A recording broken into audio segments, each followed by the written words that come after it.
El golpe de gracia, por Ambrose Bierce. La lucha había sido dura e incesante. Todos los sentidos lo atestiguaban. Hasta el gusto de la batalla flotaba en el aire.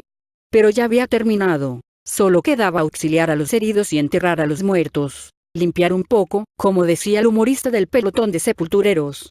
Era bastante lo que había que limpiar. Hasta donde abarcaba la vista dentro del bosque, entre los árboles descuajados, veíanse restos de hombres y caballos, entre los que se movían los camilleros, recogiendo y transportando a los pocos que daban señales de vida. La mayor parte de los heridos habían muerto desangrados, cuando hasta el derecho de atenderlos se hallaba en disputa. Los heridos tenían que esperar, reglamentaban las ordenanzas del ejército. La mejor manera de cuidarlos es ganar la batalla. Debe admitirse que la victoria es una indudable ventaja para un hombre que necesita atención médica, pero muchos no viven para sacarle partido. Los muertos eran puestos en hilera, en grupos de 15 o 20, mientras se cavaban las fosas que habían de recibirlos. A algunos, que estaban demasiado lejos, se les enterraba donde habían caído. Nadie se esforzaba demasiado por identificarlos, aunque en la mayoría de los casos los pelotones de enterradores, que espigaban en el mismo terreno que contribuyeran a cegar anotaban los nombres de los muertos victoriosos. A las bajas enemigas, ya era bastante que las contaran. Aunque esto tenía su compensación, porque a muchos los contaban varias veces. De ahí que el total que aparecía en el comunicado del comandante vencedor denotaba más bien una esperanza que un resultado. A corta distancia del sitio donde uno de los pelotones de enterradores había establecido su bivouac de la muerte, un oficial de los federales se apoyaba contra un árbol. Desde los pies hasta el cuello, su actitud era de fatiga en reposo. Pero la cabeza movíase inquieta de un lado a otro. Su mente, al parecer, no descansaba. Quizá no sabía en qué dirección marcharse. Lo más probable era que no permaneciese allí mucho tiempo, porque ya los rayos oblicuos del sol poniente manchaban de rojo los claros del bosque, y los soldados exhaustos abandonaban su tarea. Era difícil que pernoctara entre los muertos. Después de la batalla, 9 hombres de cada 10 le preguntaban a uno el paradero de alguna sección del ejército como si alguien lo supiera. Indudablemente este oficial estaba extraviado. Tras descansar un instante, marcharía en pos de los pelotones de sepultureros. Cuando todos se fueron, empezó a caminar a través del bosque, en dirección al rojo poniente, cuya luz le manchaba la cara con reflejos sanguíneos. El aire de confianza con que ahora avanzaba sugería que estaba en terreno familiar. Había logrado orientarse. Marchaba sin mirar los muertos que yacían a derecha e izquierda. También le detenía la sorda queja de algún infeliz, olvidado por los grupos de rescate, que pasaría mala noche bajo las estrellas, sin más compañía que la sed. El oficial nada podía hacer. No era médico, no tenía agua. Al extremo de una angosta quebrada, una simple depresión del terreno, yacía un pequeño grupo de cadáveres. Los vio. Apartóse de pronto del camino que seguía y caminó rápido hacia ellos. Escrutándolos al pasar, se detuvo al fin ante uno que estaba a corta distancia de los demás, cerca de un matorral de arbustos. Lo miró atentamente. Parecía moverse. Se agachó y le puso la mano en la cara. El cuerpo gritó. El oficial era el capitán Downing Maduel, de un regimiento de infantería de Massachusetts, soldado inteligente y audaz, amén de hombre honorable. En el regimiento había 2 hermanos de apellido Alcrow. Caffal y Crede Alcrow. Caffal Alcrow era sargento en la compañía del capitán Maduel. Y esos 2 hombres, el sargento y el capitán, eran íntimos amigos. Dentro de lo que permitía la diferencia de graduación, la disparidad de obligaciones y los requisitos de la disciplina militar, estaban siempre juntos. En realidad, se habían criado juntos. Y una costumbre del corazón no se desarraiga fácilmente. Caffal Alcrow nada tenía de marcial en su carácter ni en sus gustos, pero la idea de separarse de su amigo le resultaba desagradable, y por eso se alistó en la compañía de la que Maduel era entonces teniente.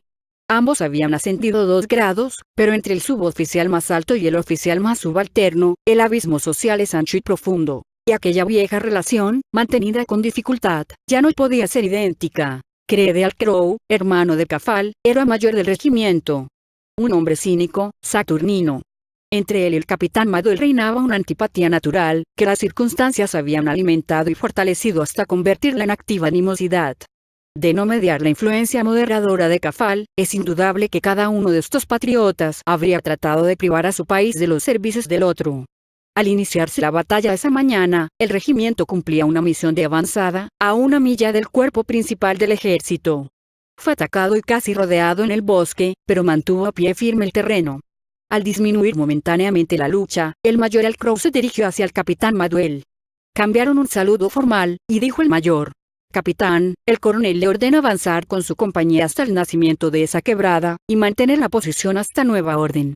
No necesito subrayarle el carácter peligroso de la maniobra, pero si usted lo desea, imagino que puede entregar el mando a su primer teniente. No se me ordenó, sin embargo, autorizar esta sustitución. Es simplemente una sugerencia personal y extraoficial». A ese atroz insulto, replicó fríamente el capitán Maduel: «Señor, le invito a participar en la maniobra. Un oficial montado sería un blanco perfecto, y siempre he sostenido la opinión de que usted valdría más si estuviera muerto». Ya en 1862 se cultivaba en los círculos militares el arte de la réplica. Media hora más tarde la compañía del capitán Maduel fue desalojada de su posición, con pérdidas equivalentes a un tercio de sus efectivos. Entre los muertos estaba el sargento Al Crow. Poco después el regimiento debió replegarse a las líneas principales, y al terminar la lucha se encontraba a varias millas de distancia. El capitán estaba ahora de pie junto al amigo y subordinado. El sargento Al Crow se hallaba mortalmente herido. El desgarrado uniforme dejaba ver el abdomen. Algunos de los botones de la casaca habían sido arrancados y estaban dispersos por el suelo, con otros fragmentos de su ropa.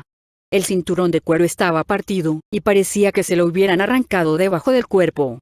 No había mucha sangre derramada.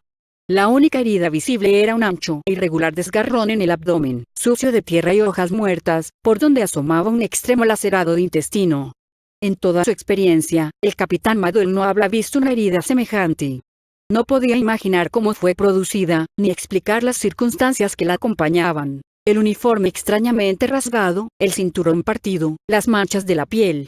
Se arrodilló para efectuar un examen más atento.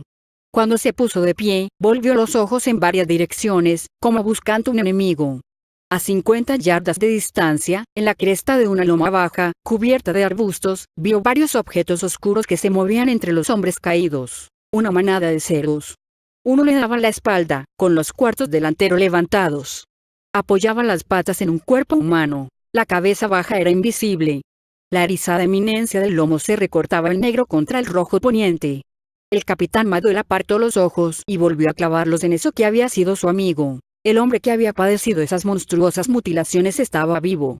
De a ratos movía las piernas. Con cada inspiración lanzaba un gemido. Miraba azorado la cara del amigo, y si éste lo tocaba, soltaba un grito. En su feroz agonía, había arañado el suelo en que se encontraba tendido. Sus manos crispadas estaban llenas de tierra, hojas y palitos. No conseguía articular una palabra. Era imposible saber si sentía algo que no fuera dolor. La expresión de su rostro era un ruego. En sus ojos parecía reflejarse una plegaria. ¿Qué pedía? Imposible equivocar el significado de esa mirada. El capitán la había visto con demasiada frecuencia en los ojos de aquellos cuyos labios aún podían suplicar la muerte. Conscientemente o no, este retorcido fragmento de humanidad, esta imagen del sufrimiento, esta mezcla de hombre y bestia, este humilde Prometeo sin heroísmo, suplicaba a todos, a todas las cosas, a todo lo que no era él, la bendición de no existir. A la tierra y al cielo, a los árboles, al hombre, a todo cuanto adquiría forma en los sentidos o en la conciencia, este padecer hecho carne dirigía su callada plegaria. ¿Qué significaba? Lo que concedemos a la más ruin criatura desprovista de razón para pedirlo, lo que solo negamos a los infortunados de nuestra propia especie. La anhelada liberación, el rito de compasión máxima, el golpe de gracia. El capitán Maduel pronunció el nombre de su amigo. Lo repitió una y otra vez, sin resultado, hasta que lo ahogó la emoción. Sus lágrimas, encegueciéndolo, cayeron sobre aquel pálido rostro. Ahora no veía más que un objeto borroso y móvil, pero los gemidos eran más claros que nunca, cortados a breves intervalos por agudos gritos. Dio media vuelta, llevándose la mano a la frente, y se alejó. Los cerdos, al verlo, alzaron los hocicos encarnados, lo miraron suspicaces un momento, y después, gruñendo ásperamente al unísono, se alejaron a la carrera. Un caballo, con la pata horriblemente astillada por un cañonazo, alzó la cabeza del suelo y lanzó un doloroso relincho. Maduel avanzó un paso, desenfundó el revólver, y le pegó un tiro entre los ojos, observando atentos la agonía de la pobre bestia, que contrariamente a lo que él esperaba, fue larga y violenta. Pero al fin quedó inmóvil. Los tensos músculos de los belfos, que habían desnudado los dientes en una mueca atroz, parecieron aflojarse. El perfil nítido y fino de la cabeza adquirió un aspecto de profunda paz y reposo. En el oeste, a lo largo de la distante loma arbolada, se extinguían los últimos esplendores del atardecer. La luz que acariciaba los troncos de los árboles se había degradado a un gris tierno. En lo alto de las copas anidaban las sombras como grandes pájaros oscuros. Llegaba la noche, y entre el capitán Madol y el campamento, se extendía a lo largo de muchos kilómetros el bosque espectral. Sin embargo, ahí estaba, junto al animal muerto, desvinculado al parecer de cuanto le rodeaba. Los ojos clavados en el suelo, la mano izquierda floja al costado, la derecha esgrimiendo la pistola. De pronto alzó la cara, miró a su amigo moribundo y volvió rápidamente a su lado. Se arrodilló a medias, montó el arma, apoyó el cañón en la frente del sargento, desvió los ojos y apretó el gatillo. No hubo detonación. Su última bala la había gastado en el caballo. El moribundo gimió y sus labios se movieron convulsivamente.